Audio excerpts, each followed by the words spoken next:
It's Thursday, the 20th of September 2018, and you're listening to Skeptics with a K, the podcast for science, reason and critical thinking.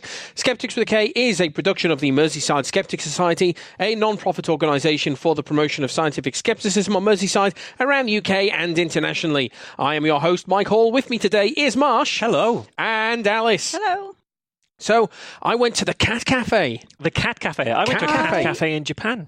It was nice. You went to a cat cafe in Japan? I did. I Not recently. past it really, really regularly and have to really restrain myself from not, because I feel really awful for them. There are constantly loads of people stood around the window staring at them. At the cats in the window. I don't know if they like that or not. I don't know if they dislike I that. know. They wouldn't hang around by the window if they found that True. massively uncomfortable. I know that they're well looked after at the cat cafe in Liverpool. But I still don't like the idea of seeing like 3-year-olds stood right in front of the glass where they're probably going to be banging on it. And Yeah, but if I mean, I agree. Though if they bang on the glass, the cat would run away. Like, because my cat, she is desperate for attention at all times, but the slightest movement at any point, she'll be sleeping on your lap, and you won't have moved for like 15 minutes, and you'll just like shuffle like one butt cheek like 3 centimeters to the left, and she'll just dash to the side of the room like there's an earthquake going on, and just like look at you with recrimination. So yeah, I suspect they don't dislike the attention too much. So for listeners who aren't aware, what the Cat Cafe is a cafe where it's just Staffed by cats. just a load of cats. Staffed entirely by cats. So there's a load of trying cats to kicking about the explain place. it to my mum because she came to visit recently, and she's like, "What? So you can bring your own cat?" It's like, No. they supply the cats. Yeah.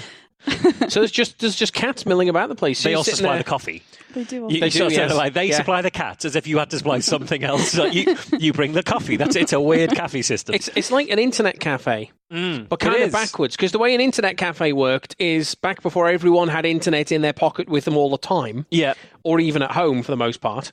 You would go to a special building where you could use a computer that had internet and have a cup of coffee. Yeah. And then people stopped doing that because suddenly everyone had internet at home or on 4G and now or you supply whatever. the internet. You bring your own laptop to the cafe. You do. Although Yeah. they do usually still provide Wi-Fi. Put for some you. Wi-Fi in as well. Cat Cafe's back because obviously we've had cats for ages. Yeah. But for some reason now We've had the technology. having pet cats in a coffee shop is now an interesting, Well, I new think exciting thing. I think this is just cutting out the middleman because yes, there was an internet cafe, but that internet cafe was largely used so people could then enjoy pictures of cats. And so they're sort of like, hang on, why are we spending all our time giving people get some legit just get some cats. actual cats walking Get around? some legit cats. Yeah. So how did you find the cat cafe?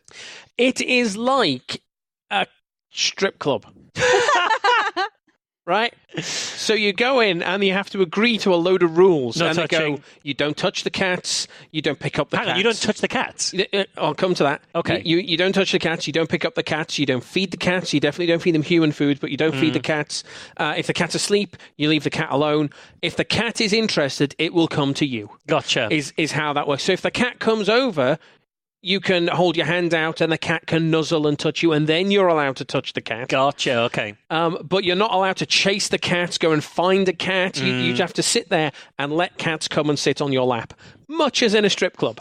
Okay. Yes. Yeah, that makes sense. So it's Can you take the cats to like little private room for a one-on-one? They make you check bags in at the door in case you're going to sneak a cat out. Really? In case you unzip up and just pop a cat in. Well, I heard this recently. I was listening to Jesse versus Cancer, a podcast I listened to about a comedian who had stage 4 colon cancer and has now got better again. And he said he went to work in a cafe the other day, and then he looked up and there was just a cat running around. And he was like, why is there a cat running around a cafe? Yeah. And then he looked carefully at the cat and realised it was his cat. And the cat must have been sleeping in his bag.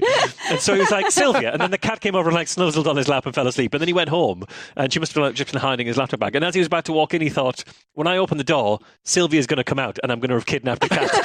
that's definitely what's going to have happened. So you go in, you have to take your shoes off. Okay, yeah, understandable. Or you can put shoe covers on instead, like the blue things that you get to go on. Walk around like murder walking scenes. around, yeah. So you have to take your shoes off. You have to sign this disclaimer to say, I'm not going to touch the cat or steal the cat or anything. You have to sign the disclaimer. Yeah, you've got to Wow. sign a disclaimer. And then you go in, you find a seat, and it's the drinks are all free. So they come over and say what you want, and they come and bring you drinks. You have to pay for food, but drinks are free. And there's lots of nice cats, which is good. And part of the problem is I'm sat there with Jade, and the cats walking along, largely ignoring people. The cat walks past you and you go, oh, cat, I'm going to fuss. Oh, no, missed. And the cat's gone. And I'm not allowed to chase the cat or call the cat or wake the cat or find the cat. So the cats are all just, okay. So it's king of my fucking castle. So the cat just comes past you and you have to either like grab it on the way past or you miss out. It's not an internet cafe. It's your sushi for cats. Yeah.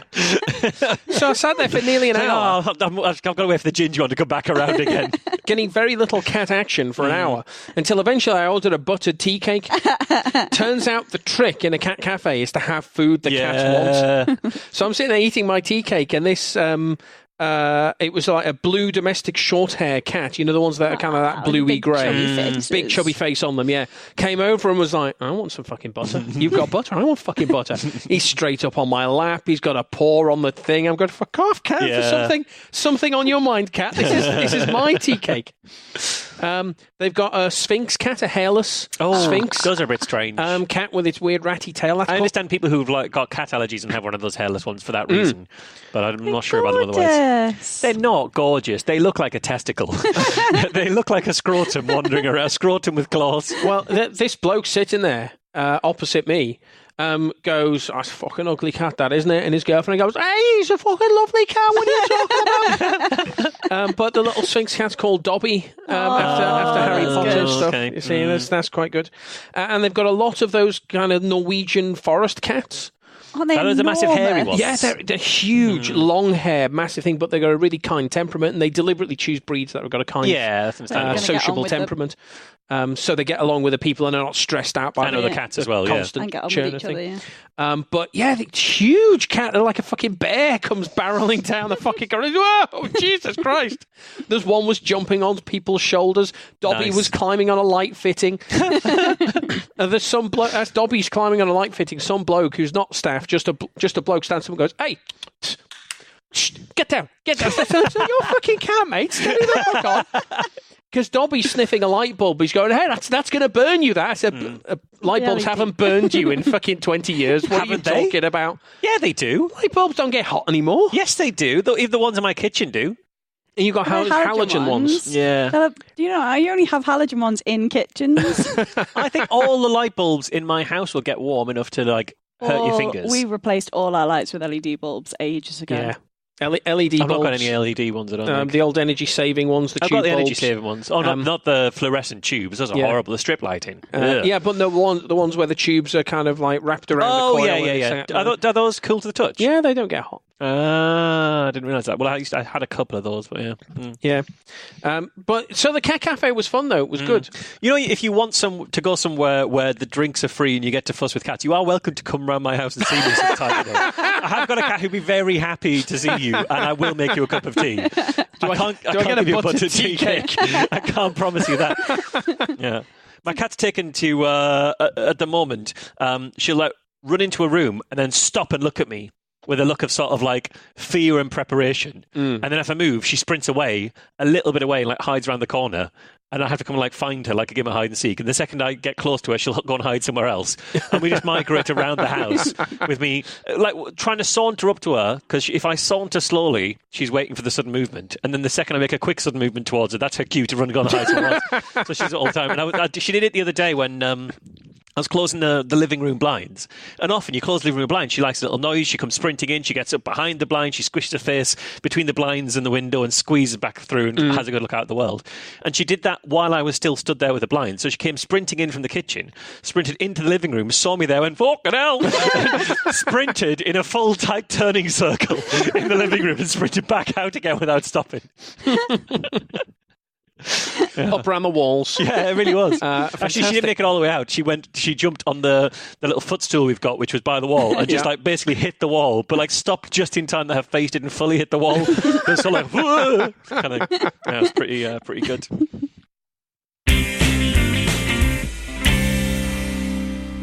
A headline in the BBC, on the BBC News website, read, Private cancer therapy crowdfunding rise. It read, there's been a big leap in the number of cancer patients turning to crowdfunding to pay for treatments not available on the NHS, figures seen by BBC Radio 5 Live suggest. Data from Just Giving shows that 2,348 appeals were set up by cancer patients or their loved ones in 2016, a seven-fold rise on the number for 2015. Over £4.5 million was raised by these appeals in 2016 compared with £530,000 in 2015. So this was a story published in February 2017 on the BBC website, so just more than 18 months ago. It was also a starting point for me, because the story explained the story of Liz Shepherd. It says Liz Shepherd is a mother of three from Mansfield who was diagnosed with small cell stomach cancer, a rare form of the disease, in November 2015. She's now raised, at the time of this article in February 2017, she'd raised £135,000 online to help pay for immunotherapy, which she was receiving in a private centre in London. She's already spent £60,000 of that money on immunotherapy, and she says she's responding well to the treatment. So this was when Liz was getting CAV chemotherapy. An article in the Nottinghamshire Post explained actually a year later to sort of go into a bit more detail of Liz's story. Yeah. But it transpired that the cancerous masses in her stomach were too small for treatment, so the NHS could no longer help her or could no longer administer treatment any further. It didn't fulfil the criteria of what the NHS need in order to carry on doing this treatment, which is when she turned to this expensive private clinic for help. She started the immunotherapy in November 2016, and she appeared in the BBC 3 months later to explain how it had made all the difference for her. However, by May 2017, Liz had several more tumours, and in September 2017, she started to deteriorate. The story in the Nottingham Post, which was published in February 2018, was her obituary. She died in January 2018. News of her death wasn't reported by the BBC. It wasn't reported by 5 Live either. And it didn't appear in any further industry press releases about the transformative power of crowdfunding. It was that Nottingham Post story, and as far as I could see, no others. Looking at a BBC story from 2017, it continued to say, according to the detailed figures released by the platform Just Giving, USA, Germany and Mexico topped the most popular destinations for patients travelling abroad for treatments in 2016. More than a fifth of those looking for treatment, 404 people, raised £1.4 million in donations to travel to the United States. Germany followed with 142 people crowdfunding £370,000, which is a 461% increase from 2015, according to the BBC. And 23 people raised £70,000 to travel to Mexico for treatment, which is 224% increase from 2015. And this, for me, when I saw this in February 2017, this only told half of the story. And it was slightly frustrating to actually read this story and see it being covered in not just the BBC, but in all the national newspapers. I believe it came from a press release from Just Giving. I'm not 100% sure, but I think that was the origin of it. And the fact that this was being reported as effectively crowdfunding platforms coming in as a way of saving people that the NHS could no longer save for whatever reason, whether that's because of cuts to the NHS or whether that's because the NHS hasn't signed off on certain treatments yet. They did mention pioneering treatments. But this was very much a story, to read it through, of the transformative and wonderful good that crowdfunding campaigns were doing in the area of people who are suffering from cancer. Sure. And this was only half the story for me, because we know full well there are people out there who are fundraising for their treatment, but that treatment is going for unproven or disproven therapies. Yeah. And it struck me in reading this article that Just Giving were giving a very rose-tinted view of things. So that's actually something we've covered on the show before. I know we mentioned the story of Sean Walsh. Well, Sean Walsh, absolutely, yeah, and how he was a local Liverpool resident, and there was a fund, and he was doing a fundraiser on. I think we had one on Just Giving. He also had one on GoFundMe, I believe. And we saw this being advertised by local businesses in town. We saw this being promoted in the local newspapers. We saw this kind of everywhere, and how he's raising all this money to treat his cancer. And we see that. I'm sure many listeners will have also seen this story, not with Sean Walsh, not with Liz Shepherd, but with someone else. We've all seen these stories where there is a Facebook post or a thing on social media or something in the local media talking about the local resident or this mother of two or this father, this person who, because they could no longer get treatment on the NHS, often for therapies that it would say the NHS refused to fund. Yes. They were therefore crowdfunding in order to go abroad and have this treatment. And this treatment is often painted as being their last hope, a pioneering treatment, cutting-edge research. This is the last throw of the dice, but this is the treatment for them. This is a cure for them. And whenever these stories come up, I don't know if I'm sure plenty of our listeners will have seen these stories of frustration, because it's very, very hard to know what to do when you see these stories. Yeah. It's incredibly hard to engage. Often a step before that, it's very hard to know whether they're genuine therapies or not, which is something we can talk about a little later. But it can be impossible to identify because they will just label things with immunotherapy. Well, immunotherapy could be anything. Gerson therapy proponents claim that Gerson therapy is immunotherapy. Yeah. Well, we saw Patrick Vickers actually talking about that when we saw him lecturing in Liverpool. He said, they talk about immunotherapy. Gerson is real immunotherapy because it boosts the immune system. It's helping your immune system. Yeah, and Gerson therapy is entirely diet-based, has no medical treatments associated with it, and yet they will claim it's immunotherapy. So it can often be just hard to identify, is this a genuine treatment that patients are fundraising for, and then to know what to do about it after. Yeah, I think that's absolutely right. But we've seen plenty, I think, quite often that we can tell full well are not going to help. When it's for Gerson therapy, when it's for antineoplastic therapy, when it's for other well-known ineffective treatments, it's incredibly hard to know what to do. Because if you see the Facebook page of somebody who has cancer, who is just trying to raise money, or who has these just giving or GoFundMe or crowdfunder appeals up there, or even through Facebook Donate, if you were to directly engage with them, that's not going to end well. That's not going to go very well for you, because in that situation, that patient is just looking for hope, and you're the bad guy who's trying to take it away from them. It's the question that I certainly get giving my Cancer Cures talk. More than any other question. I know you get it a lot when you talk about pseudoscience and alternative medicine. We get it on the show a lot. People asking, how do I talk to somebody who believes this stuff and is making a decision that could shorten their life? Yeah, it's the hardest thing. It absolutely is. And so when it comes to picking apart the thorny issue of these alternative medicine fundraisers and the alternative medicine clinics that are behind that are profiting from these fundraisers, arguably. It's really, really hard to understand exactly what to do in that situation. Because the patients themselves, they're just looking for hope. And I totally understand why they'd be looking for hope. I don't know for certain that if I was in a position where I've been given 3 months, 6 months, a year to live, and someone had come along and said, what about this pioneering treatment over here? I don't know that I'd necessarily be in a strong enough state to really look with an objective eye as to the efficacy of that treatment and really scrutinise that. Yeah, you might be inclined to just give it a bash, and just say, well, what's the harm? What have you got to lose?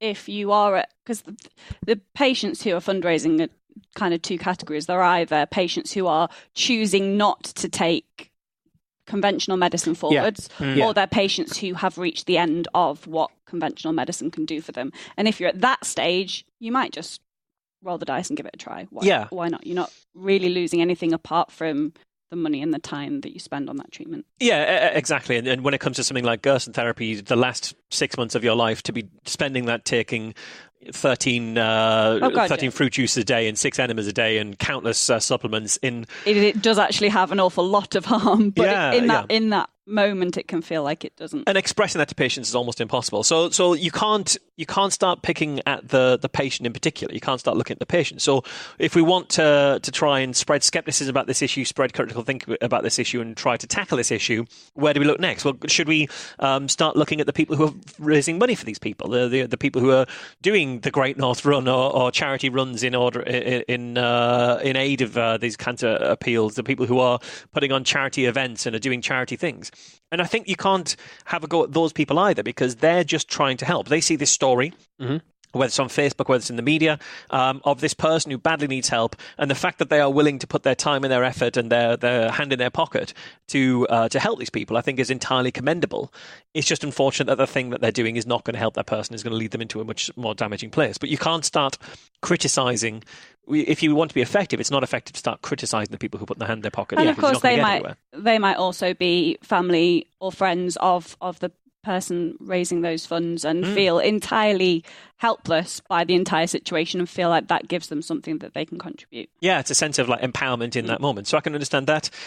And so we look at the next place, which is where do you see all these stories? You often see them in the local media or the national media. And so can we criticise journalists for reporting these stories? And I think certainly there is some criticism that should be levelled at journalists, but I think I'm a lot less critical of journalists in this area than I think other people would be, because I've spent a long time looking at the way that journalism works, and I know full well that, especially at local papers, you don't have the time or the expertise to really get to grips with these stories. So what you see is person X from the local area is very ill, and so the entire local community is rallying around, and now they've got a chance to live as a result of the local community. That's an incredible, powerful, uplifting, engaging, and positive story. it's very, very hard as a journalist to then say, well, let me just make sure that this is not bullshit, that this is not going to damage someone long term. Yeah. There are issues in journalism, and we've discussed those issues on the show many times. Those issues aren't necessarily with journalists. Yes. Yeah, exactly. Yes. There are issues in journalism, and we can be critical of those things and say, oh, well, you know what, maybe newspapers should be funding proper science correspondence and things like that, but then they have to have the money to be able to do that. And, there's a whole systemic issue here, and just saying, well, journalists should do better. Yeah, isn't necessarily helpful. For me, the people who would say, well, journalists are lazy, they should just do better, are no different to the people who say, when people choose alternative medicine when they have something serious, that's the Darwin Awards. They're just doing us a favour by taking themselves out taking themselves out of the gene pool. It's the most uncompassionate and inhumane response you could possibly give in that situation. It's completely unreasonable. It's also not going to be engender yourself to anybody. It's not going to be helpful. Yeah. So effectively, you're sort of damned all round here. But the fact that you point out, Mike, that there's a systemic issue, this I think is the key. And this is actually what I started, what got me thinking when I read that BBC story in February 2017. I thought, how do we demonstrate that this is a systemic issue? How do we raise this story, criticism of this stuff, above the level of this person has made a very bad decision or these people are helping someone make what's going to be a bad decision, and really start to look at how we can shed light on the overall process, the flaws in the process, and the people who are profiting from this process. Yeah. And so that's what I did. That's that's when I started this latest project that I'm going to spend a bit more time talking about now, that we're going to sort of discuss for this show. It's pretty much a one-off special on this topic, I think, probably. So the first thing I thought as to how we could tackle this is we've seen these stories come up an awful lot in the newspapers. So I started looking through the newspapers to find as many of these cases as I could, to understand how they're being talked about, what treatments are they talking about, what commonalities are there, what patterns are there. And once I'd established there were some common themes and patterns, I was able to put together a list of keywords that are often used in the fundraisers or the stories where there is quackery involved. And some of those keywords would be things like the types of treatments involved. So we've talked about Basinski in the past, the Basinski Clinic, antineoplastin syndrome, antineoplastin treatment. We've talked about things like black salve. We've talked about GC-MAF, I believe we mentioned on here. We've talked about Iscador.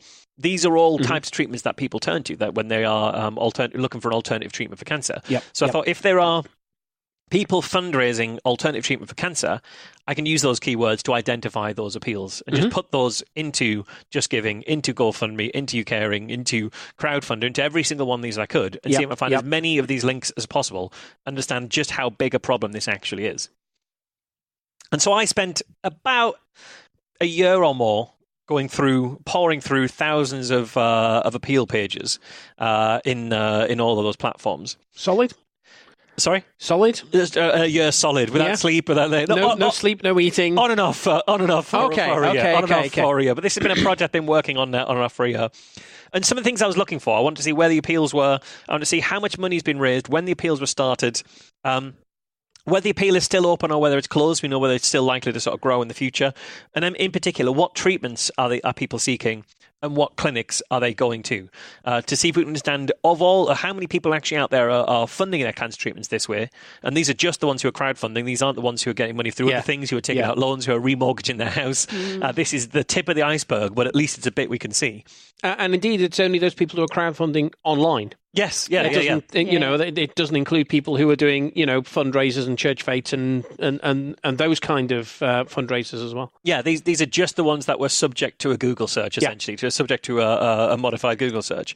And so I started to put that together. The other thing I really wanted to understand is how many of the appeals that we could find were covered by the media? Because it seems to me whenever I see the stories in the media, they are unremittingly positive about the treatment. They're credulous, they aren't critical, they don't cast a skeptical or a critical thinking eye at the evidence. They don't look to say, well, actually, doctors say this is a really bad idea, but someone's going to go and do it anyway, which is a different framing from someone's going to save their lives with this pioneering treatment abroad. British doctors are skeptical about it, but actually this is a great thing to do. That's the pitch of these kind of stories. So to try and understand the media's role in this, because my theory was that the media have a huge role in propagating and promoting and proliferating these things. I want to try and understand where could I track these stories into the media, and then crucially and upsettingly of all. Where can I find these appeals, find out what happened to the patients after these appeals, and see what happened afterwards. So I'll talk you quickly through my results, and then we can sort of like look at some of the clinics and the treatments that we found out. So in this big data searching, sifting project I went through, since 2012, I was able to find 540 crowdfunding appeals just from patients in the UK, just for treatments that included or were wholly pseudoscientific. Okay. Those 540 appeals raised £8 million. £8 million of crowdfunding going to quackery. And actually, that I think is just the tip of the iceberg, because if we narrow the date window down to just 2015 onwards, there were 400 appeals and £7 million.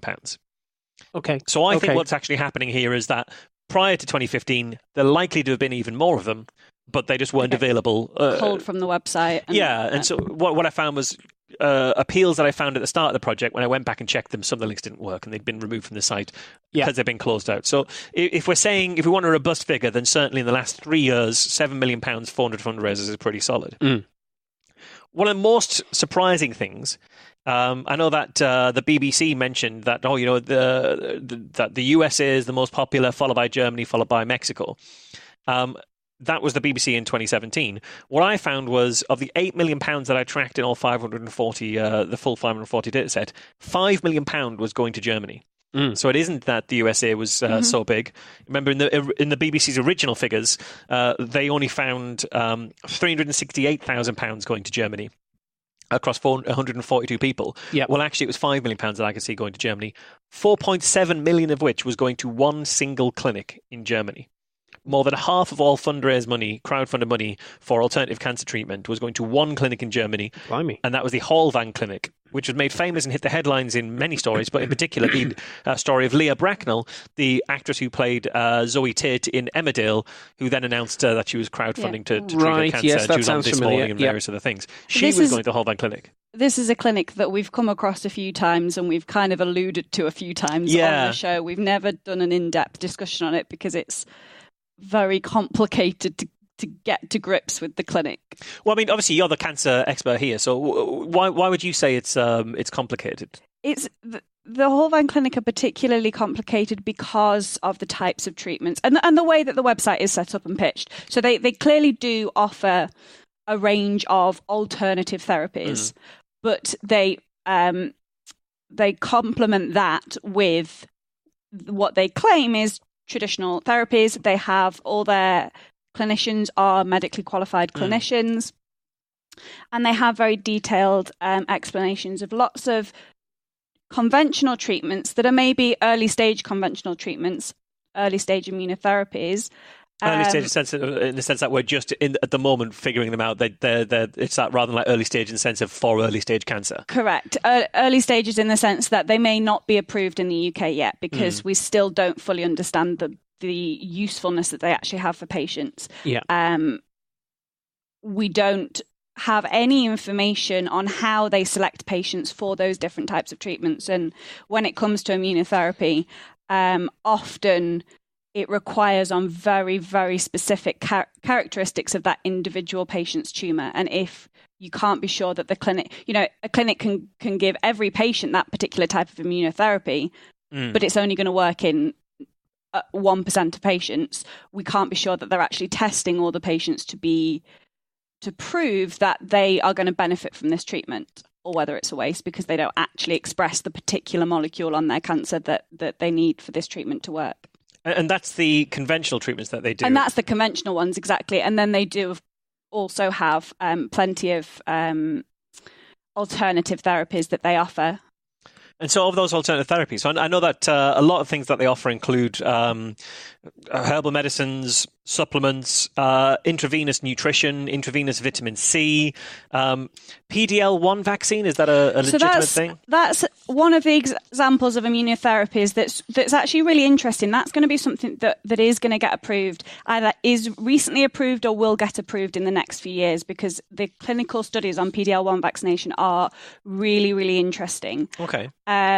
However, for PD-L1 vaccination to work in patients, they have to express a very particular protein on their cancerous cells. So they have to express PD-1, and patients are then treated with a PD-L1 vaccine, which targets the cancerous cells that are expressing PD-1 for immune destruction. So the immune system of the body destroys the cancer cells, but it requires for your particular tumor to express that very particular protein molecule on the surface of the tumor cells for it to target the immune system to it effectively. And it is possible Holvang are actually doing that test correctly. Absolutely. It's but possible if you weren't doing that test correctly, or you weren't giving to people having done that test, then it would be next to useless in the majority of patients, because not even next to useless, it would be entirely useless. On any patient whose cancer does not express PD-1, this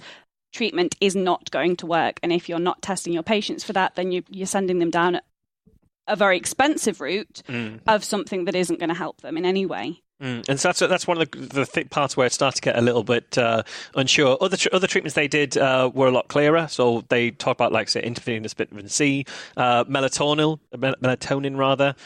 Patients who went there had their mercury fillings removed, either at the clinic or before they went to the clinic. Some would have apricot kernels. Dendritic cell therapy. Again, that's another immunotherapy that is based on treatments that might have some promise in clinic. Dendritic cells are immune cells of the brain, so this is only ever going to work in cancers of the nervous system, cancers of the brain. So it would have to be directed at those patients, and it is entirely aimed at drawing the dendritic cells, drawing the attention of your immune cells to those tumor cells. If some people use dendritic cell therapy and where they're just activating those immune cells, some will do it as a stem cell therapy where they're treating with stem cells. We have nowhere near enough research to show that treating patients with stem cells actually works in cancer at all. So again, really? Not at all. Because I did see plenty of stem cell treatments when I was looking through for all these different fundraisers. We're way too early stages on stem cells for it to be proven to be useful in patients with cancer. We're a long way from being able to use stem cells effectively. My concern on the stem cell cancer treatments was that if you've got multipotent or pluripotent stem cells, if those stem cells start to mimic the cancer cells themselves, it could actually make the cancer worse.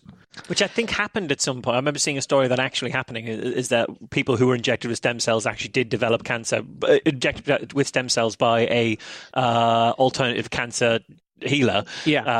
Saying this is going to treat your cancer, and they actually developed cancer from the stem cells they were injected with. And this is the problem, the human body is a very complicated place. Even things like immunotherapy, there are potentially very negative side effects. We talked a little bit about it on the last show, and we talked about some of the really huge problems, and in fact a number of patients died from the activation of the immune system response.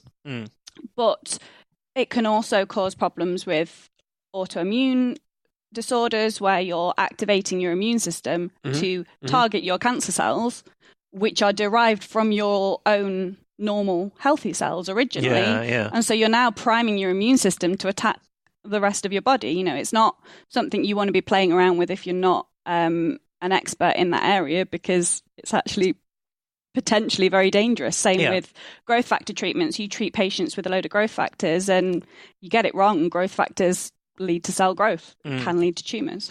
So that's kind of the more convincing end of the spectrum. But then they have a lot of treatments that they do at Holvang that are not at the convincing end of the spectrum. So things like ozone therapy, hyperbaric oxygen chambers, liver detoxes.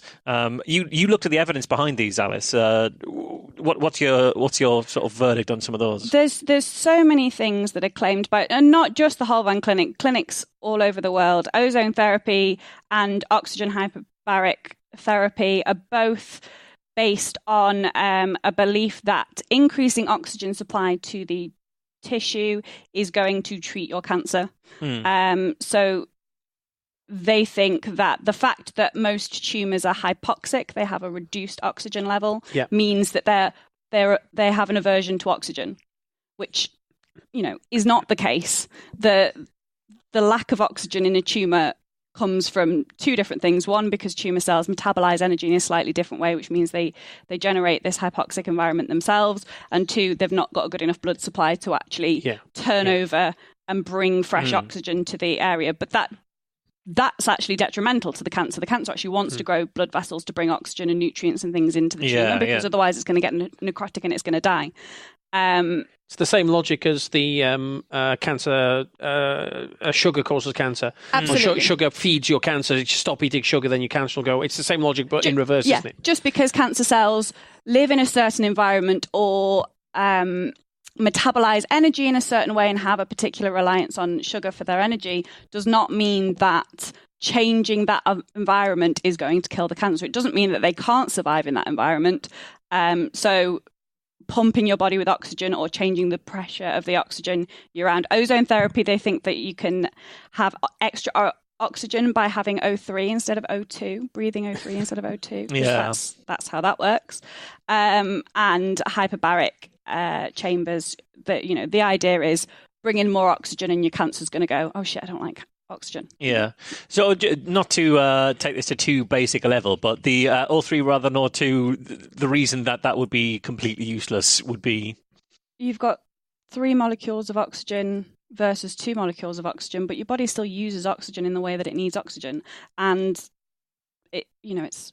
They're chemically completely different. Yeah. Ozone and dimolecular oxygen. It's like saying, I need more salt, so I'm going to eat some sodium and then drink some bleach.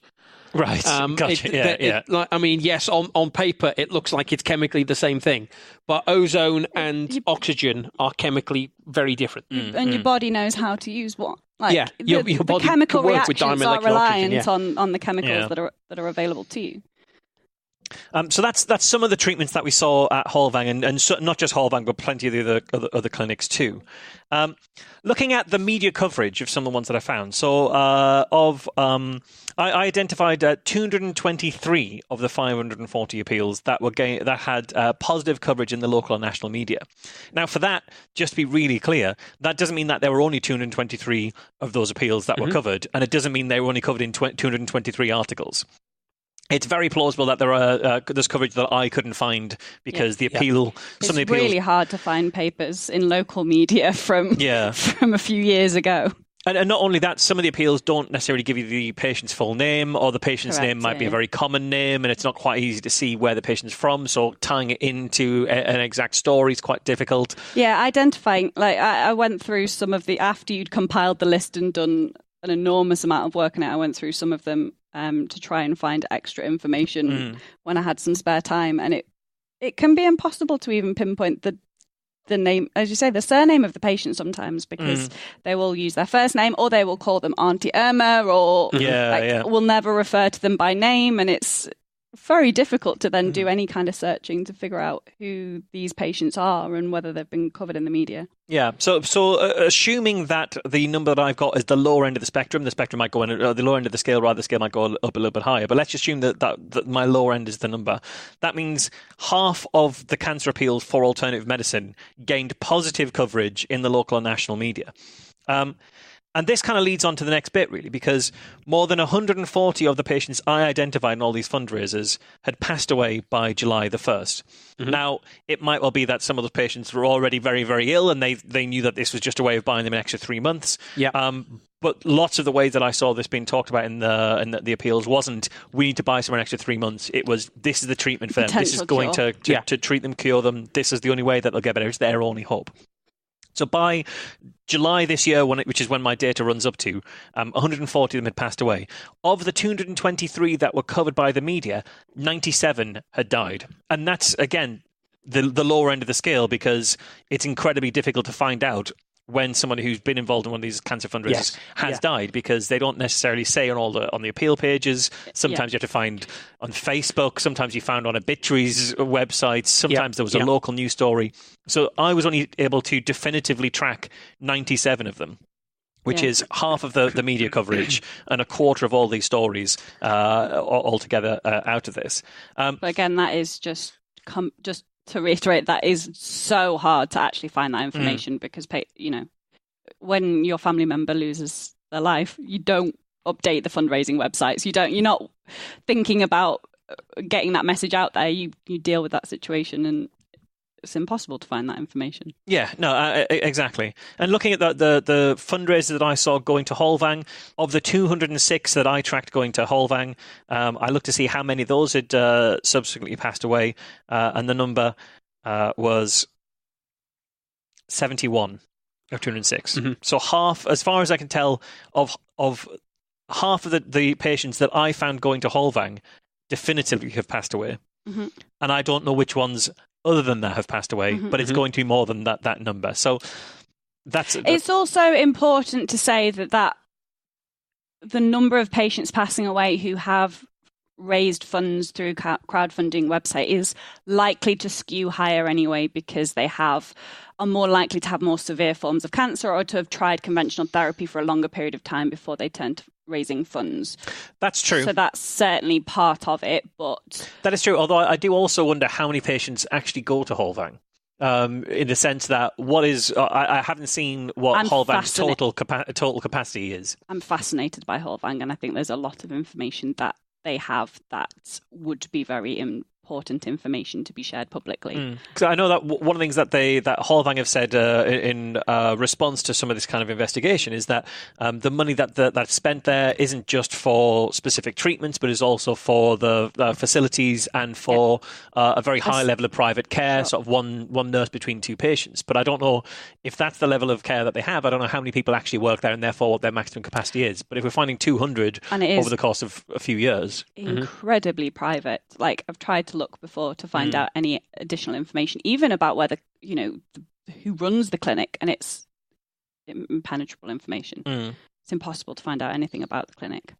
So this is the overall piece that I've been working on for a while, and I put this piece together and actually had it recently published in the British Medical Journal, which is why we're talking about this.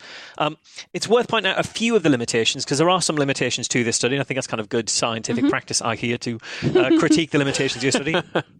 So this study was limited by what could be found on the major crowdfunding platforms. I mean, because if you don't, then I'll do it. Yes, yeah. So we'll get it published in an academic journal. Yeah, and then you can critique it. Yeah. We'll pull it apart on Skeptics with a K. But this study was limited by what was available on the websites of the major crowdfunding platforms, which could explain what seemed like an astronomical rise in prevalence between 2012 and 2018. Although the BBC article does suggest that there was an astronomical rise coming from just giving figures, but it does seem also likely that some were removed from the site for being too old. So the figures could be skewed towards more recent for that reason. Research was also limited by the availability of information on the treatment sort and the clinic sort, because quite often the appeal didn't name a treatment and didn't name a clinic and didn't even necessarily say alternative treatment. So there were a load of appeals that I saw that were, please help my grandma who has cancer. We need this to get a life-saving treatment. And that's all it said. And we couldn't include them.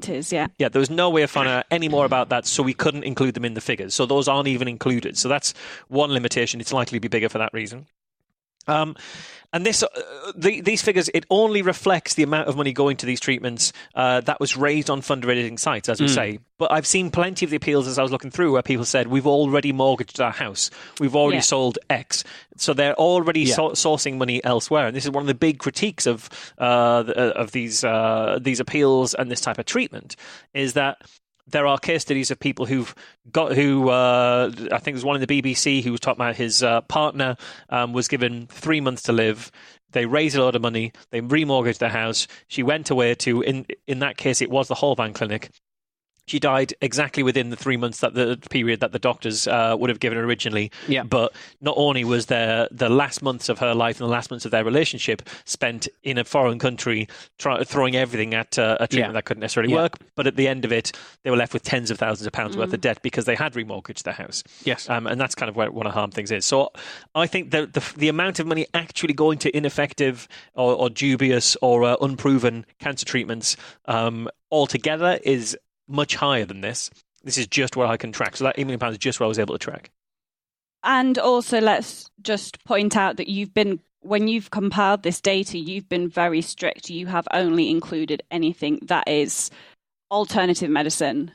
You've discounted the ones that are conventional medicine, and I've gone through and the ones you weren't sure on, I've gone through and checked using my expertise to see actually that's probably legit. Yeah, This so there one- were things like proton beam therapy, where somebody raised an awful lot of money to go to the US, and proton beam therapy is not an alternative medicine. It wasn't in the scope of this project, really. So that's So some of the this caveats. data does relate specifically to alternative therapies. It does, except where places like the Holvang, where they're also giving Where it's a bit of both, yeah. Yeah, but where it has to have a demonstrable and strong tie, a demonstrable and strong aspect of alternative therapy for this for it to be included in this data set. So after working this for some time and working with the media on this for some time, I was able to actually get this published in the British Medical Journal last week, as of this show going out. Which was great to see this finally out. It was authored by Melanie Newman, who's an investigative journalist at the BMJ, assigned to this study and to sort of chasing down patient testimonies and speaking to people who've recommended the Holvang clinic. It was a really comprehensive article, wasn't it? Yeah, Melanie's done an absolutely fantastic job, and I think she actually wrote it in July, and it's been in peer review for a while too. Because it turns out the problem is with journalism, not journalists. Yes, yeah, exactly. It's the system of journalism generally, and they've got a couple of case studies in there too. What was interesting as I was researching this and talking to Melanie about this, looking for case studies, I mentioned the BBC article with the chap whose partner was in Germany and who died within the period that the doctors suggested. That was part of a two-sided article written by the BBC about cancer fundraising therapies and the Holvang in particular.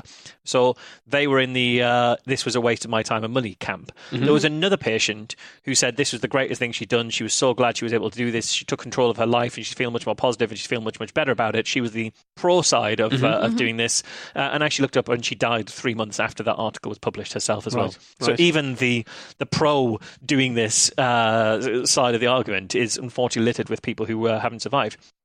And that is a big thing for me. It's one of the main motivations, because one of the most heartbreaking aspects of pouring through all of the media coverage of these stories was seeing the examples where a patient had fundraised an appeal to go to a foreign clinic, and that appeal had been mentioned in the media, and that patient was off at the foreign clinic, and patient number 2 cites in their fundraising appeal the fact that they saw that first story as the reason they wanted to go to the same foreign clinic, and patient number 1 dies, and nothing is said of the fact that patient number 1 dies, and patient number 2 then goes to that clinic and becomes a testimonial on that clinic's website, and patient number 3 in their own fundraising appeal cites that testimonial as the reason they're going to that clinic. It already saved that person's life. Patient number 2 dies, the testimonial gets removed, patient number 3 is at that clinic, and you can just see a chain of people going for these therapies one by one, citing each other's stories without having the full information, which is that the person didn't survive, didn't flourish. And this is the thing that is so important when we talk about issues like this: is informed consent is how we have built our medical system, and the informed part is the most important part of that. If a patient chooses to not go down the traditional medicine route, that is entirely their choice. They are completely within their rights to make that choice. But they have to make that choice based on accurate, reliable medical information. Complete from information, the right people, and the most complete information possible. Yeah, because if you give me if you allow me to tell you incomplete information, I can prove to you I've got a two-headed coin. Yeah. I can prove to you I always get heads on a coin if I don't have to tell you all of my results. So this was actually published in the BMJ. It was the cover story, fantastic on the BMJ. It then made the print editions of the Telegraph, the Times, and the Mail. At least those 3. I know that those are the only ones that I could find. It might be more. It made the online coverage in the Times, the Mail, the Independent, the Metro, the Sun, and Newsweek. The Sun actually made a pretty strong article on it. They actually published a very strong article on it, which is great because the Sun has published a lot of the stories that I found in these. So. Hopefully reaching some of those journalists might actually put this in their mind. And also reaching some of those readers. And some of the readers, absolutely, as well. It's something that we've talked about on the show before. And we've had some criticism of when we've gone out there and we've put stories and we've worked with papers like the Mail and the Sun to get stories out there. But it's like, you know what? There is no shortage of skeptical material in the fucking Guardian. The people you need to reach are the people who aren't reading things like the Guardian, which is why you can go to papers like the Mail and the Sun and the Telegraph and get material in those publications, because you're reaching a readership who isn't usually exposed to skeptical material. Yeah, that's exactly the point that I make. So obviously with Good Thinking, we publish an awful lot of stuff in the media because, for one thing, I'm a firm believer that it's not enough to just have the right answer about something. If you don't tell anyone, you're only doing half the job of skepticism. Yeah. So it's best to do the work and then tell people about it, so people can pick up and have complete information, have the ability to make an informed decision, that type of thing. But I also say that we specifically will be very happy to put stuff in the Sun, the Mail, and places like that. And I see it as kind of the analogy I use is the Newton's cradle of bullshit. If you push a good story in the Daily Mail, you might knock a bad story out the other side because there's only so much space. So very, very happy to see that coverage. The NHS website actually published something on there behind the headlines, which is a really good piece. I don't know if you guys either of you read that. I did, yeah, and I love behind that. I read behind the headlines for fun. I just go, I wonder what's on behind the headlines today. And just go through and read it. But it was really good coverage. It was very, very strong, making it very, very clear not only that these treatments are ineffective, but also what the harm is of these ineffective treatments. The BBC also did a piece on this, which is great, called "Crowdfunded Cancer Treatments, Do They Work?", which talked about our research and then listed a lot of the different treatments that don't work. So it actually said Gerson therapy, what is it, and explained what Gerson therapy was, and then told you the evidence. There's no scientific evidence that Gerson therapy can treat cancer, and in some cases it could be harmful to your health, which should ring a bell, Alice. Yeah, I think you wrote that. largely taken from the huge fact sheet that I wrote for Good Thinking Society, going through all of these different treatments that people were raising money for and writing about the evidence on them. So that is a resource that is available, even to the BBC. But because obviously when I was doing these these appeals, one of the things I did was make a list of every single treatment that I found, and then gave it to you and sent said, it to me and tell me the evidence, tell me if it works. Could you summarize these? And we put that up as a fact sheet on our website. It actually got published about 6 months ago or more on our website by mistake. I pressed the wrong button and it went out. And I thought, I didn't realize it had gone out already. I wasn't meaning to. It was meant to go out at the same time as the news coverage, which was meant to go out back then. I thought, well, it's out there in the world now. We might as well it's do a it. useful resource. Well, it's been translated into a couple of different languages as well. Well, we sometimes get accused of being like shills for big pharma conspiracies or the New World Order or etc. It's like, no. Well, it turns out if you accidentally hit the update button on WordPress and it's not published, it'll publish it. Oh, shit.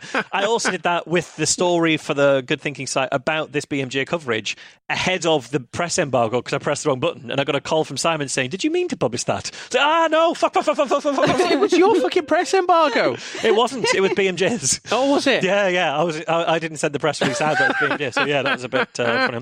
But no, so what was nice was the BBC got in touch to say, do you have a list of the top therapies that were brought up that you saw during these treatments? And I was able to say, not only do I have a list, but I've got a summary of the evidence for and against them, and sent them that. And that's what's made a lot of the BBC's coverage, which is, again, great to see a very specific and very clear message about the efficacy of some of these treatments on the BBC there. And the BBC have been struggling with false balance again recently as well. They've recently made a commitment to say, okay, we're going to stop having climate change deniers on because this is an issue. Yeah, is that we keep doing the false balance thing of let's get someone who says yes and someone who says no, and lazy Jill. Despite the Jones report years ago having said to them, despite us meeting with the head of professional standards of the BBC last year or the year before, they have finally gone, okay, this is, and it's now in their guidelines saying stop fucking doing this. And they've made I think homeopathy might be getting added to that list. I know certainly they admitted the same thing about homeopathy recently, and that'll be published on the BBC site soon. Yeah, because we made a complaint about a piece that they did on homeopathy where it was. The story was our NHS England lost the case. Sorry, NHS England won the case against the British Homeopathic Association, who tried to sue them when they said GP shouldn't prescribe it anymore. Yeah. The story was NHS England has told GPs not to prescribe homeopathy. Has homeopathy ever worked for you? Call in and let us know. Oh, for fuck's sake. So the BBC have done a full mea culpa that should be published to their website soon.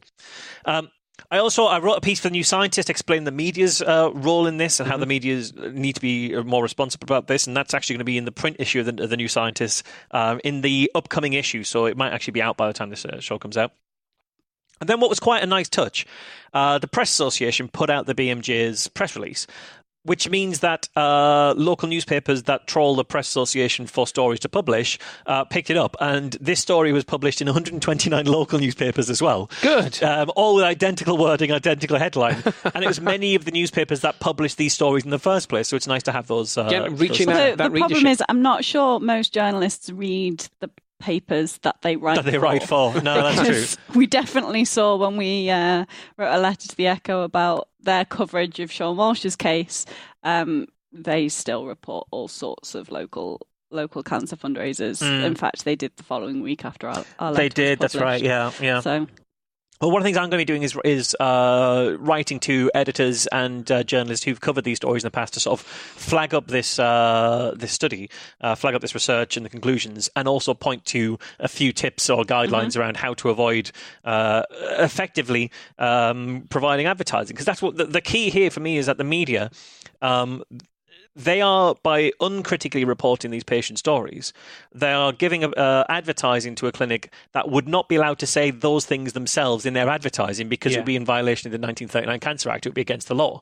So these clinics, if you were an unscrupulous person running one of these clinics, I'm not saying that anyone involved in these clinics is certainly intentionally unscrupulous, but if somebody was unscrupulous at a clinic like that and they wanted to circumvent the law, they could just sit back and allow the media to do all their advertising for them for absolutely no marketing budget. Similar with these fundraisers, it'll be very easy to be one of these clinics and to factor the fundraising into your business model and effectively add a zero to the end of some of your treatments if you wanted to, knowing full well that there is a great appetite for these appeals. There's a great appetite in the media for sharing these appeals, and it would be a very easy way to inflate your cost if you wanted to do that. I'm not saying anyone did, but that certainly would be a route. It's why the media have to be careful about the way that they report. They think they're just doing a nice fluffy human interest story. Yeah, look at this poor person who's suffering, and they're going to go off and get help. Rallying around them. And... but you're right. It's advertising. It's pernicious advertising. Yeah, it absolutely is. And so for me, the point of all this research, the absolute point of all this research, is not to criticise the patient at the centre of these stories. We've got to be incredibly sympathetic with their position, understand their desire to try any treatment, regardless of how small a chance it might have of success. Well, you can't say, never say never. It might well work. Similarly, their friends, their families, the supporters who promote their fundraising appeals, they give their time and their money, and they've got incredibly commendable motivations. They believe that they're doing the right thing to help someone in need, but the therapies they're turning to are ineffective. They offer no hope of an actual treatment or a cure, and can actually be genuinely harmful. And so that's why with this research it was important to point out the systems that allow these fundraisers to spread. The media, the fundraising platforms, to get them to take their role seriously and put in place processes and practices to protect patients from having the time and the money wasted by ineffective treatments from those who sell and promote them, really. So I guess... to sort of start to this information is out there, the research is out there, but I think that's not the end of this story. I think there's still more to be done and more we need to do in that. First of all, I think there's a huge role for the media here. The media have to be much more responsible and much less irresponsible about the way they're reporting these stories. They can't just treat these stories as uplifting lifestyle, human interest stories. They have to treat them as science stories. They have to treat them as health stories. When a story like this comes across their desk, they should be calling a doctor or an oncologist or Cancer Research UK to say, does this treatment stack up? Does this treatment actually work? And if it doesn't, they should spike the story. Because they should understand the position that they're in. Whereas if they publish that story, they will be leading 2 or 3 other cancer patients to consider following exactly the same route and potentially ending up in a very, very bad way. And that's on the media. And the media might not realize it's on them, but it is on them, and they have to be aware of that stuff, and they have to be better at this. That also goes for the public. And I think the majority of our listeners, if not every single one of our listeners, will know this, and they won't be the ones sharing this. But what I was hoping to do by getting this story out there and getting out there in a lot of national newspapers was to make the public think twice before they hit share on that fundraiser, before they make that donation, before they promote this stuff. Because they might think, well, if I throw a $5 in, what's the harm? But the harm is that the £5 in just propagates this. It just keeps this cycle going. And so maybe people think twice before turning those treatments and before helping people fund them. And the final thing that I wanted to say before we come back to anything else that you guys have got on this, really, the final thing that I think needs to be done is the platforms themselves have to take this seriously. Because when Just Giving were approached by Melanie at the BMJ, they said, we are not in a position to review every one of our appeals and decide whether it's for something that works or not. We don't have the expertise to do that kind of thing. And if that's what we're asking for, if we're asking for Just Giving to review every single fundraiser that went up to make sure that it wasn't for something that was quackery, they'd be absolutely right. But that is absolutely not what we're asking for. What I'm proposing, and I think it would be eminently achievable, would be if your fundraiser mentions a list of words that are on a quarantined list, instead of going immediately live, it goes to a holding place for review. If you say anti-neoplastin, if you say intravenous vitamin C, if you say Laetril or Rijvir or one of these many other alternative treatments, instead of it going directly live, it goes over for review. If you don't say that, if you're just fundraising to, play out your bucket list because you're unwell, that goes straight live. Yeah. In that review box, Just Giving don't need to be the ones to review that.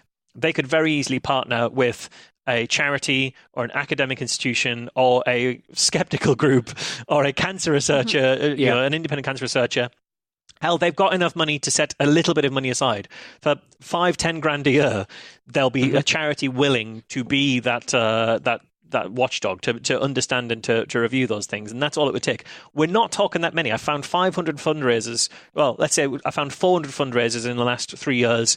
Even if there were another 200 that I missed, that's 600 in 3 years. That's only a handful a week. Sure. You're talking maybe 2 or 3 of them, 3 or 4 stories a week. That's not an awful lot of work, and it would mean that their platforms are no longer being used to exploit vulnerable people with treatments that don't actually work. And that's a standard excuse from the tech industry as well. It's the same excuse that you have from Facebook. It's the same excuse that you have from YouTube, from Twitter, on a variety of different topics, not just alternative medicine. YouTube has spent an awful lot of time and money and effort and machine learning to put copyright controls in, so that copyright holders can upload canonical copies of their material to YouTube and say, if anyone else uploads this stuff, take it down because it's mine. Or if anyone else uploads this stuff, put adverts on it and pay me.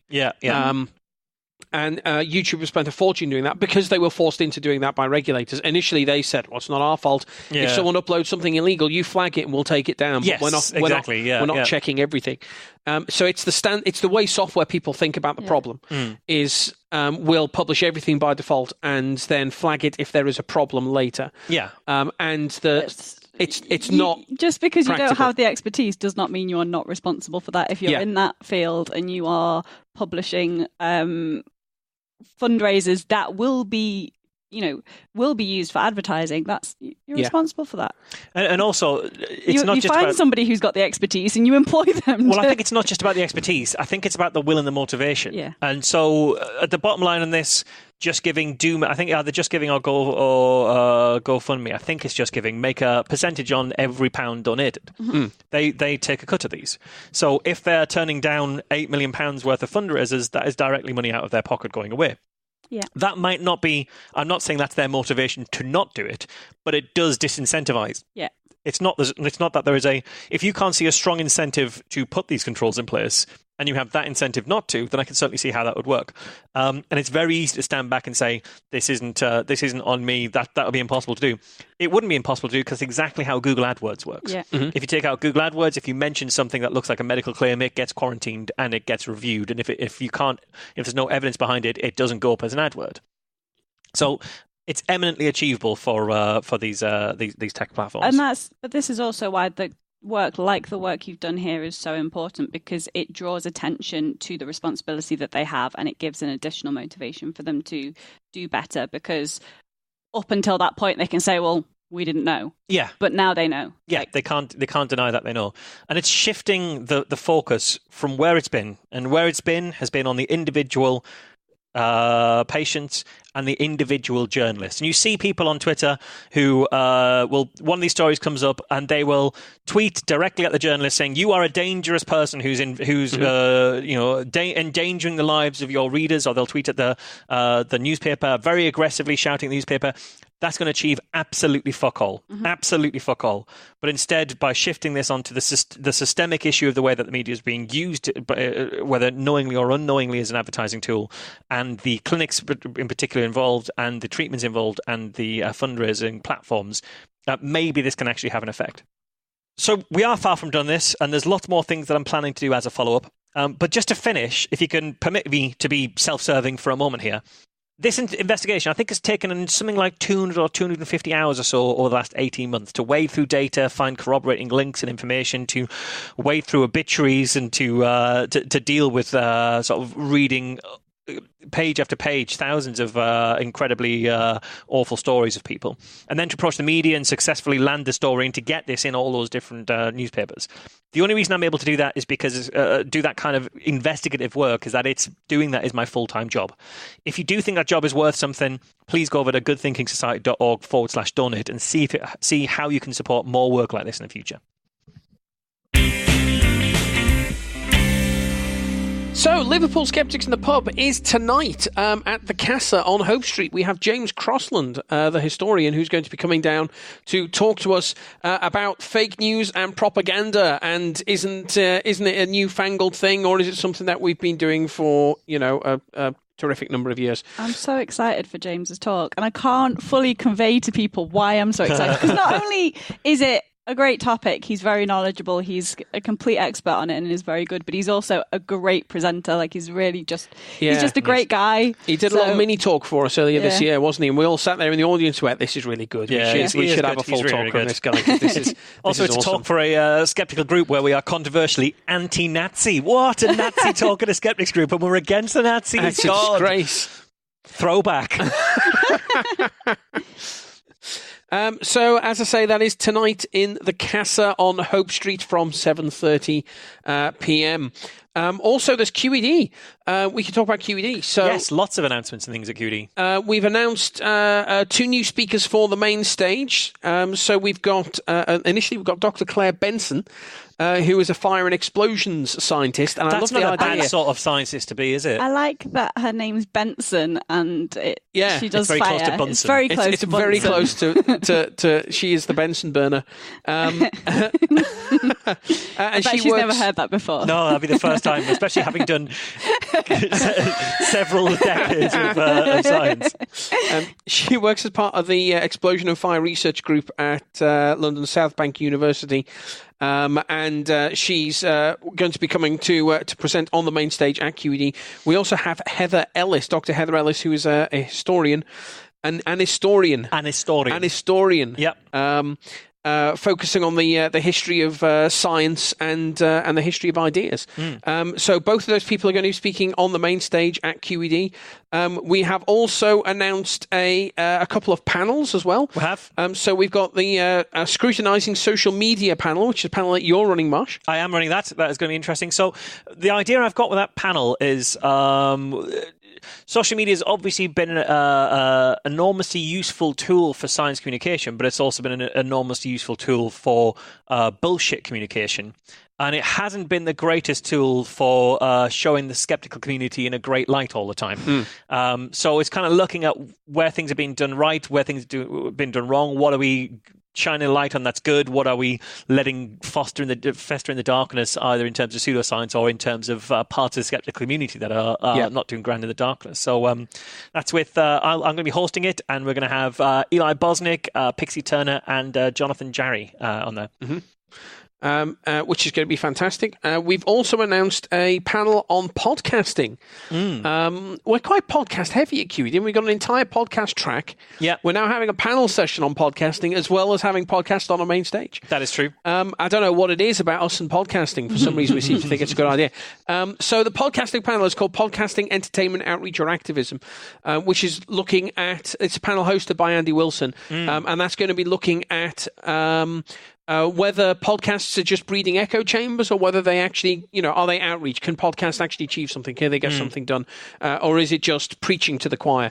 Which isn't necessarily say preaching to the choir is a bad thing in and of itself, but it's asking that question. Is that something that that a podcast is able to do? Is it a form of outreach, or is it just a a way of being able to feel like you're part of a community. Yeah, I mean, it's a shame I can't watch that panel. I'd be very interested in that panel, and I think it's a great sort of picture. Is it entertainment, outreach, or activism? Those three kind of areas. I'd probably have my own views on that. So that's going to feature Cara Santa Maria from the Skeptics Guide and from Talk Nerdy. It's going to feature No Illusions from Scathing Atheist, God Awful Movies, and Skepticrat, and also Tom Curry, who's half of the cast of Cognitive Dissonance podcast. And that panel is going to be presented, as I said, by Andy Wilson. I think that's all the QED announcements that we got, but the QED announcements are going to be ramping up over the next few weeks as well as the event rapidly hurtles towards us. Yeah, there might even be more announcements out by the time you hear this. Yes. There might be one coming out midway through you listen to this podcast, which would be weird because you're not all going to listen to it at once. But if you look at our website now, you'll find it's different to what it looked like at the start. But you didn't look at it at the start because we didn't tell you to. That's how that works. Aside from that, then, I think that is all we have time for. I think so. All that remains then is for me to thank Marsh for doing all that work in a BMJ. Thank you. Thanks to Alice for her stuff that she did as well. Thank you. We've been Skeptics with a K, and we will see you next time. Bye now. Bye.